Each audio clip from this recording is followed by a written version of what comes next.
everyone, ayan, welcome to my vlog. Ayan, for today's video, ayan, bali kahapon po itong video na to. Ayan na nga guys, so pinapasilip ko po sa inyo ang cottage nila. Ayun, nalinisan na namin, charot. Ayan, sa mga gusto pong mag-swimming, sa gusto magpalamig, sa gustong magpaliban ng stress.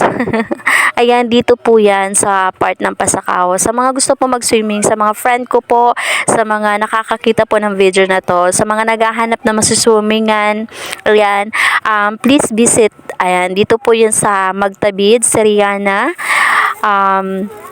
Beach Resort. Sa gate 5 po yan, makikita. Ayan, dito po yan, oh, diba, nag-i-enjoy sila dyan at nag-i-enjoy po talaga kami.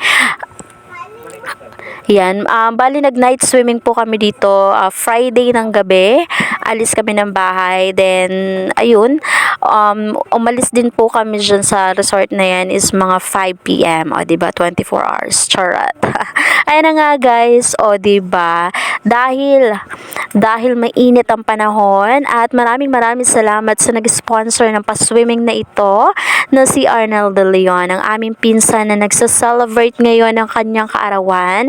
Happy birthday, Arnel. Thank you sa pa-swimming. Ayan, dahil dyan, nagkatipon-tipon muli ang magpipinsan. Ayun, diba? Pak na pak. Yan naman ang gusto niya. Ayan, every magbi-birthday po siya, yan yung ginagawa niya sa family niya.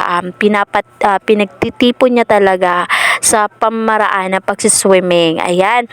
At ayun na nga guys, o diba, kahit napakainit, konting haon lang sa tubig, balik agad sa tubig. Ayan na, wala silang pake, wala kaming pake kahit mainit. Ayun. Wala talaga kami pake, hindi namin iniinda yung init ng init ng araw. Ayun, basta nasa tubig kami, pak na pak, gorang-gora, kahit alam namin na mangingitim, wala yun, wala talaga. At ayan na nga guys, so diba, that time na yan talaga nag-i-enjoy ang lahat kahit sa sobrang init ng panahon. Ayan, sa mga gusto talaga mag-swimming, ayan, sa mga naghahanap ng mapaliliguan para ma-refresh ang kanilang katawan, charot.